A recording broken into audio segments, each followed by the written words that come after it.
شروع اللہ کے بابرکت نام سے جو بڑا مہربان اور نہایت رحم فرمانے والا ہے۔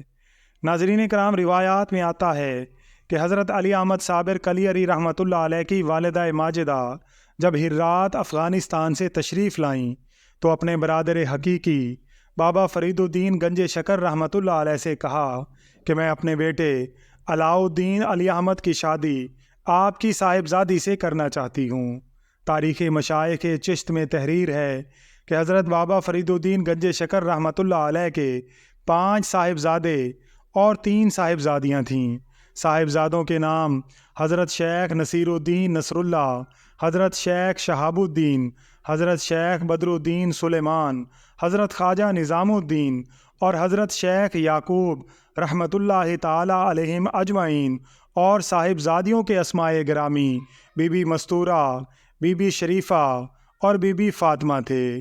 بہن کی بات سن کر حضرت بابا فرید نے فرمایا کہ بہن میری طرف سے تو ہاں ہے، لیکن علی احمد شادی کا اہل نہیں ہے، کیونکہ وہ ہر وقت حالت جذب میں رہتا ہے۔ ایسی حالت میں ان کی شادی کرنا ٹھیک نہیں ہے۔ اس جواب کو سن کر بہن نے سمجھا کہ میں بیوہ ہوں اور میرا بیٹا یتیم اور مفلس ہے، اس لیے بھائی اپنی بیٹی دینے سے انکار کر رہے ہیں۔ چنانچہ یہ بات بہن نے بھائی سے کہہ بھی دی۔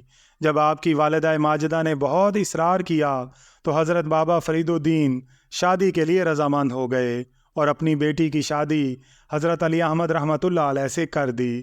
مخدوم علی احمد صابر رحمۃ اللہ علیہ کی والدہ ماجدہ کے پرزور اصرار پر یہ نکاح 21 شوال 613 ہجری بروز بدھ بعد نماز عصر ہوا۔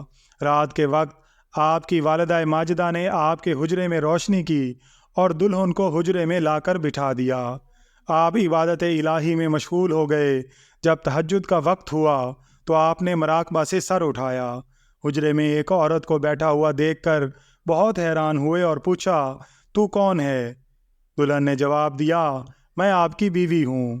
آپ نے فرمایا، یہ کس طرح ممکن ہے کہ ایک دل میں 2 کی محبت کو جگہ دوں؟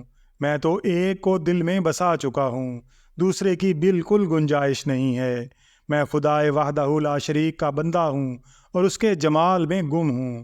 یہ فرما کر آپ پھر مراقبہ میں مشغول ہو گئے۔ آپ کے منہ سے جیسے ہی یہ الفاظ نکلے، اسی وقت حجرے میں نور الہی کا نزول ہوا، جسے آپ کی دلہن برداشت نہ کر سکیں اور بے ہوش ہو گئیں۔ پھر ان کی حرکت قلب بند ہو گئی اور اس جہان فانی سے رحلت فرما گئیں۔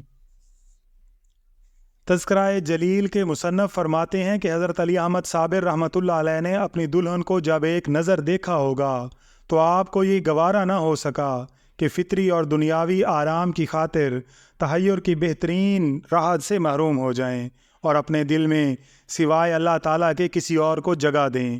چنانچہ آپ نے ایک ہی جلالی نگاہ میں اپنی دلہن کو بھی اپنے ہی رنگ میں رنگ لیا اور اپنی دلہن کی نفسانی خواہشات کو فنا کر کے جلا کر خاکستر کر دیا۔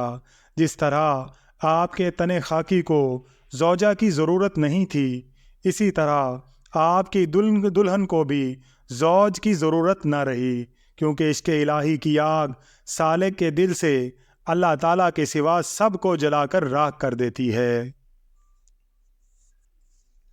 اللہ تعالیٰ سے دعا ہے کہ اللہ تعالیٰ ان نفوس قدسیہ کے صدقے ہمیں بھی راہ ہدایت پر استقامت عطا فرمائیں۔ اللہ تعالیٰ سے دعا ہے کہ اللہ تعالیٰ ہم سب کا حامی و ناصر ہو، آمین یا رب العالمین۔